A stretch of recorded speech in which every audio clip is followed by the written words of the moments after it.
Last year on Christmas, something happened to me that I'm still trying to process. I study in college and decided to visit my family at the last moment on Christmas Eve. Driving down the highway amidst a blizzard was probably the dumbest decision I ever took in my life. After half an hour of difficult driving, my car gave up on me at Highway 9. The blizzard got worse, and within minutes I was stranded with no signal, miles from home, and the temperature was dropping fast. I sat there for maybe 20 minutes, watching snow pile up on the windshield, trying to catch even one bar of service while the cold crept in. That's when I saw headlights cutting through the storm. A pickup truck pulled up behind me. It was old and beat up, covered in blinking Christmas lights like someone had gone crazy at a dollar store. There was even a wreath wired to the grille, the kind you hang on a front door. Through the snow, I could just barely make out the driver. When he leaned out the window, I almost laughed, seeing him wearing a Grinch costume. Need a ride, kid? Yes, thank you so much. Hop in. Can't leave you out here on Christmas. I grabbed my phone and wallet and climbed into the passenger seat. The truck smelled like pine cleaner mixed with something metallic underneath. The dashboard had candy canes duct taped everywhere. Thanks for stopping. Sure thing. We drove in silence for a minute before he spoke again. You know what I hate about Christmas? What? All that fake cheer. Families pretending they like each other. Kids screaming for toys that'll break in a week. I laughed nervously. No wonder you're dressed as the Grinch. He laughed. I also thought he was just playing the part. I forced out a chuckle too, because what else was I supposed to do? Where are we going? I asked, suddenly alert, as he drove past the turn to the town. Home. You're my Christmas guest, kid. His gloved hands squeezed the wheel. The Grinch doesn't like spending it alone anymore. My stomach dropped. Actually, my parents are waiting for... Let them wait. Where were they when you stood next to that broken car? Huh? The way he said it made my mouth go dry. The roads are dangerous tonight. He chirped. Better if you stay with me. We can have Christmas dinner together. I've been preparing something special. I watched his hand move toward the glove compartment. He popped it open. A knife was sitting inside next to a candy cane. The blade was dark with something that definitely wasn't rust. That's for carving the Christmas roast. I've been planning this dinner for weeks. My heartbeat got faster. We were slowing down now, getting close to this patch of dense woods on the left side of the road. There weren't any houses or lights, except his truck's blinding decorations.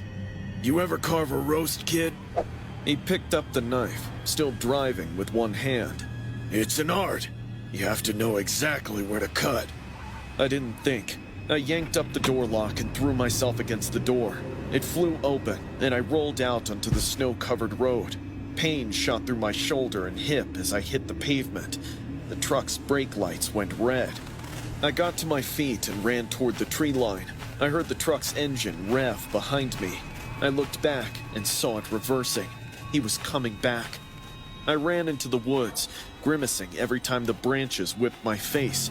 The snow was knee-deep, and every step felt impossible. And I could hear the truck's engine getting louder. Then, the headlights hit me. He'd driven off the road and was crashing through the trees after me. The Christmas lights blinked like crazy as the truck bounced over roots and rocks. I cut left hard. The truck tried to follow, but clipped a tree. I didn't stop to check and kept running. My lungs burned from the cold air. The truck was catching up. I could hear him laughing over the engine. The bumper was maybe 10 feet behind me when my foot caught a root hidden under the snow. I went down, face first, into a drift. I rolled onto my back just in time to see the truck's grill coming right at me. The truck was maybe 3 feet away when sirens went off from somewhere close. Red and blue lights flashed through the trees. The truck slammed on its brakes, skidded in the snow, and stopped inches from my legs. Through the windshield, I could see him staring at me. Before driving away in the opposite direction, he put out his head from the window and yelled, "Merry Christmas!" Enjoy it while you still can. I just lay there in the snow for God knows how long. Then I heard sirens in the distance. A highway patrol SUV came through the trees. The spotlight swept across me. The officer jumped out. You okay, kid? We got a call about a vehicle driving erratically. He tried to kill me. I couldn't stop shaking. He was wearing a Grinch costume, and he had a knife. They found my car where I'd left it, covered in snow. Found tire tracks leading into the woods, but the truck was gone. The officers said they'd been patrolling nearby after reports of a decorated truck driving recklessly. They never found him, despite countless reports from other drivers who said a truck covered in Christmas lights had followed them for miles before turning off. They never found the knife, the costume, or any proof he'd existed at all, except for the tire tracks and my bruises. I don't drive on Christmas Eve anymore. Don't even like seeing Christmas lights on cars. And every time I see someone in a Grinch costume, even at a mall with kids around, I leave. Because I know he's still out there somewhere, driving that beat-up truck with its blinking lights, looking for Christmas guests who won't make it home.